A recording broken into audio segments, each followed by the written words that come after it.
So problem 1055 deals with operating budgets, and this one is specifically a materials purchasing plan. And so in this problem, we have Macefield Dairy. They're preparing just the third quarter budget, so July, August, September, and they make five different kinds of ice cream. And so what they do is they tell us, so they have their five different kinds, which is going to be A through E, and then in each one of these they have different ingredients is 1 through 6, and it shows like how much. They don't give us whatever unit is, so it could be pounds or ounces or whatever it is of these ingredients.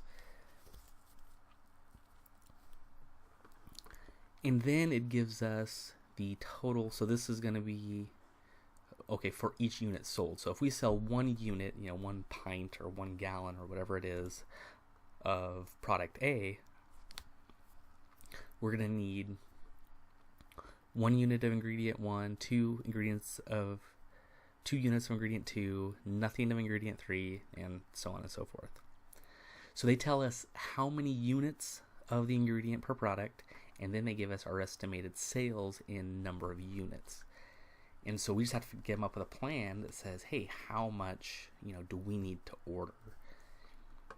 And so over here we've basically just taken our tables and we've just put them over here into Excel so we can work with it. And so we need to figure out, okay, how much of each one of these ingredients are we going to have to order every single month? And so when they put the information in tables like this, it actually makes it really easy for us to do. And the best and easiest way to do this is to use that index match combination that we used in a previous problem. I think it was chapter 9. So what we want to do here is for the month of July. So for this area, we want to know, hey, how much of each ingredient do we want to order? And so, if we did it the long way, we'd say, hey, ingredient 1, okay, so they want 1 unit or we'll call it 1 pound for every gallon that we're going to do, and we're going to do this many sales units. And so if we were to go one by one all the way across, that gets pretty tedious, and there's probably a good chance we'll make a mistake doing it. So let's just write a formula to figure that out. And so we'll start with index. And so if you remember, index just says, hey, give me a range, give me a table, and then tell me what row you want and tell me what column you want, and then I'll return that number to you. And so what we want to do here is we want to look at our sales unit table right here, and then we're going to press F4 to lock that down. So that's the table that we're going to look at.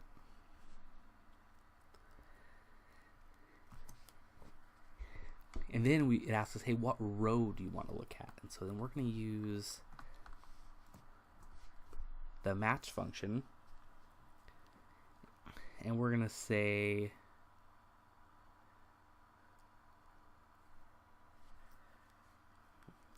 let's see,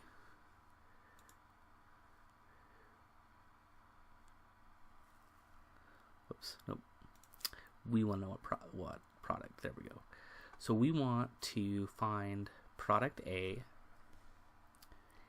and we want to lock down just the row but not the column. So we basically, what that's saying is we want it to be able to bounce from row to row to row, or sorry, from column to column to column, but never leave row 22.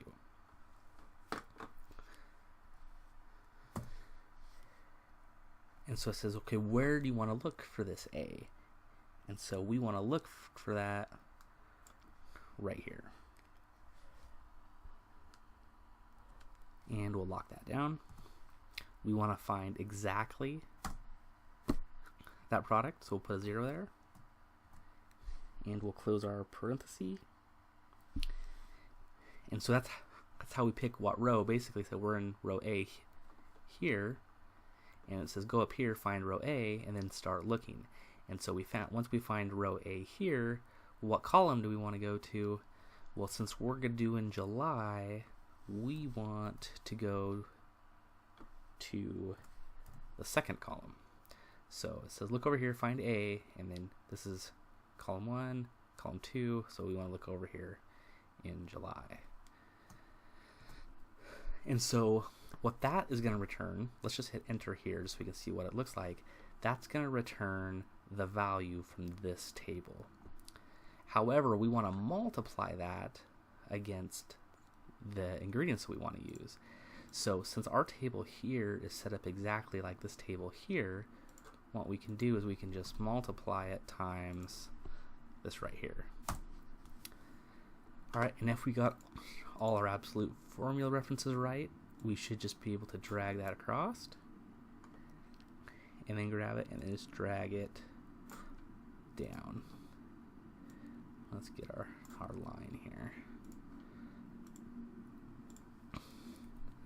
So good deal. So now for July, we know how much of ingredient 1 we have to order, how much of ingredient 2 we have to order, and so forth. So let's do the same thing for August. And so since we kind of already have our formula built, we just highlight that and then press Control C to copy it. Go ahead and press enter, then go down to August, go back up to the bar, the formula bar, and do Control V, and we'll paste that exact formula. However, the only difference now is since we're doing August, we're not looking in column 2 anymore, we're going to look in column 3. So we just go over here and change that to a 3. And so, hey, does this number make sense? Well,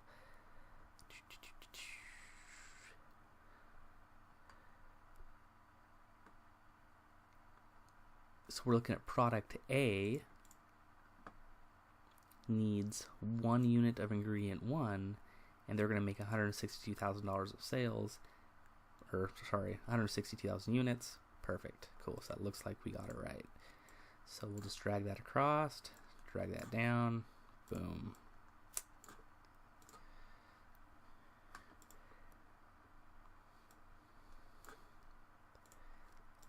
Alright, perfect. Now we just have to go ahead and do that for September.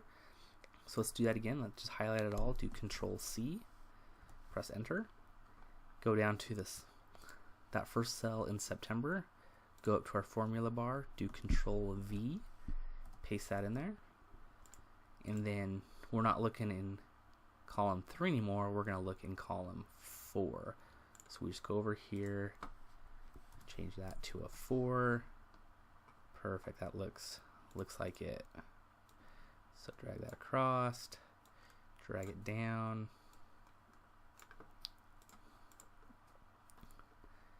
Good deal. And so now we can just summarize our information because we want to know, hey, how much of these ingredients do we need to order in each one of these months? And so just link that to there. August, link that to our first one for August. And for September, link that, and then now we can just drag that down. One more row.